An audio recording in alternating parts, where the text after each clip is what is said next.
Hello guys! Magandang araw sa inyo at ito na naman po ako para sa aking mini vlog dito sa aking munting tindahan.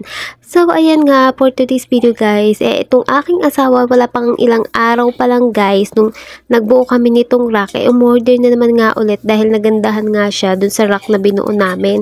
So ang ganda kasi tignan ng tindahan namin guys, ang aliwalas nga niya tignan and mukha siyang marami ng laman. Kaya ayan, napa-order ulit yung aking asawa ng panibagong rack. Habang binubuo nga nitong asawa ko itong rack na to guys, ay ang assistant niya ay itong si Patantan. So hindi ko alam kung nagkakasundo ba sila sa kanilang ginagawa, pero ako'y busy talaga nito guys dahil naglalabada ako. Dahil nga pangalawang order niya na to guys, season na season lang sa kanya buuin itong rack na ito. Dahil nga sa rack na ito guys, nai-stress na naman ang mama niya dahil hindi ko na naman alam kung paano ko ba pagkakasyahin itong rack na ito dito sa aming munting tindahan. Hindi naman lingid sa kalaman nyo guys na itong aming munting tindahan ay amin na ring bahay dahil nga hindi naman namin afford magbahay tapos merong tindahan. O diba, double-double yung bayaran guys, di namin carry on dahil nag-uumpisa pa nga lang kami sa aming munting negosyo. At para sa mga katulad nga namin na nangungupahan lamang, kung ako sa inyo guys, ang piliin yung lugar or pwesto ng bahay ninyo is yung pwede kayo makapagtindahan. Para rin ito guys sa mga katulad kong mama dyan na stay at home mom, full-time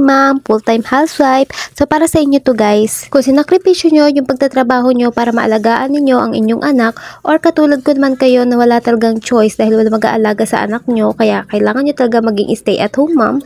So ito guys, yung sari-sari store talaga na business ang pinakamadaling itayo sa ating mga bahay. Actually guys, sa totoo lang, alam ko marami din yung naka-experience itong ganto, pero nung kami ay nakatira pa dun sa isa naming bahay guys, yung wala pa kaming tindahan, so parang ang lungkot ng buhay ko. So hindi ako malungkot dahil sa pamilya ko guys ha, malungkot ako dahil parang yung araw ko umiikot na lang palagi sa paggising, pagkain, paglilinis, paghuhugas, pagluluto, tapos matutulog, kakain, ganon. Paulit-ulit na routine na walang katapusan guys yung ginagawa nyo.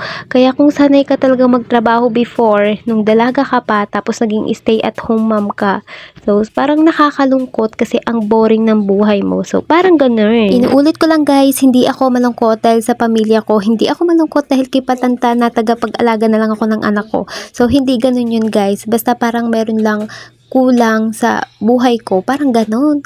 Basta guys, alam ko meron diyang mga moma na makakaintindi sa sinasabi ko. Before naman guys ay nasasabi ko din naman ito sa aking asawa na ang boring ng buhay ko, parang gusto ko ng pagkaabalahan, gusto ko maging productive ang aming buhay. So ganon, sinasabi ko naman sa kanya yan, kaya sabi niya nga na gusto niya maghanap din ng pwesto para nga makapagtindahan kami para ako yung magbabantay and meron nga din akong pagkaabalahan. Pero sa ngayon nga guys parang nagsisisi na ako, charot! So, ayun guys, namimiss ko na yung mahabang tulog. Tapos, namimiss ko na yung tulog sa hapon. So, sa ngayon nga, napaka-productive talaga ng aming buhay. Kasi nga, hindi ka mawawala ng customer pa isa-isa yan. Hindi ka na makakatulog sa tanghali. Tapos, hindi ka rin makakatulog sa gabi kasi 12 nga kami nagsasara. So, 'di ba, ang haba ng oras ng open ng tindahan namin. Kaya ayun guys, wait talaga kami. So, wala na kaming mahabang tulog, wala na kaming kompletong tulog. Siguro natutulog na lang kami ng 6 hours.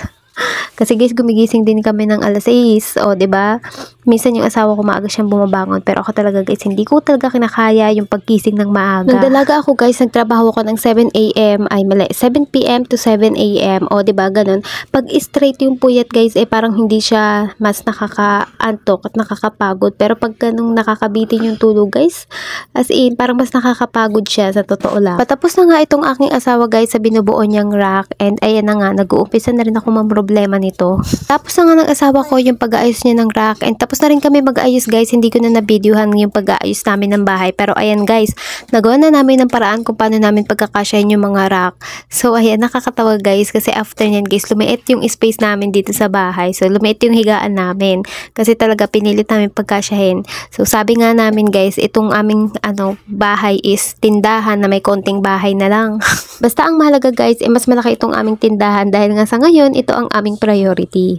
Medyo masama pang ipakiramdam ng aking asawa dito guys kasi sinisipon-sipon pa rin siya nito. Pero ayan guys, tinamaan siya ng kasipagan dahil inayos niya na rin yung mga paninda na pinamili niya. Kasi guys, ayan kita nyo naman daming kalat. Habang bising-bising nga itong aking asawa sa pag-aayos dito guys, ako naman ay nagsasampay at napatigil nga ako at tinignan ko ang kanyang ginagawa dito sa tindahan. So sa isip-isip ko nga hindi ako nasasatisfied sa mga ginagawa niyang ayos dito sa tindahan. Pero syempre, Dahil trip niya nga iyan guys, hindi ko na din kinontra. So sa totoo lang guys, sa pag-aayos dito sa tindahan, nagkokontrahan talaga kami ng mga decision dito. Pero syempre, in the end of the day, nagkakasundo din naman kami and bahala na talaga si Batman. So, kinabukasan din yan guys, inayos ko yan. Habang kaming mag-asawa nga ay busy dito sa tindahan ng aking asawa at ako naman ay sa pagsasampay, itong aking anak nga ay hindi rin natitigil sa kanyang kalikutan. So, ayan guys, kitang-kita dito sa video na kung ano-ano rin ang ginagawa nitong aming bebe. At tapos na rin ako sa aking pagsasampay nito guys kasi anong oras na nga, mga 11 na yata ito. Pero itong aking asawa ay inandaran na naman ng kasipagan at inisa-isa itong mga sibuyas guys at nilagyan ng presyo. Last time kasi guys na bumili kami ng sibuyas masyadong marami kaya hindi naubos kaagad. Kaya ayun guys, nabulok yung iba kaya hindi nga namin alam kung kumita ba kami roon or nalugi. Masyado rin kasing maliliit yung mga sibuyas na una naming nabili kaya hindi siya masyadong mabenta. At dahil nga natuto na kami dun sa aming unang pagkakamali, ito na nga yung pinabili namin medyo malalaki at ayan nga pinresyohan na ng aking asawa and konti na lang din yung aming pinabili. Kaya naku-curious talaga ako guys dun sa mga nagbebenta ng gulay at prutas kung paano nila napapanatiling presyong kanilang mga paninda. After nga magpresyo ng aking asawa ng mga sibuyas, pinasarado ko na sa kanya itong tindahan nang makapagpahinga na kami ng maaga. Pero syempre bago nga ako mahiga guys, nag-ayos-ayos muna ako nitong mga paninda. So itong ang asawa ko ay tinitignan ako kung ano ba yung mga inaayos ko na inayos niya na. After ko nga mag-ayos ng kaunti dito guys, nagpatay na rin ako ng ilaw at nagbugaw nga ako ng mga langaw dahil kahit gabi na nga napakarami pa rin ng langaw dito sa amin. Nakakairita guys. At ito na naman tayo guys, dumating na naman nga tayo sa dulo ng aking video. So ayun guys, that's it for today. Thank you for watching. Bye!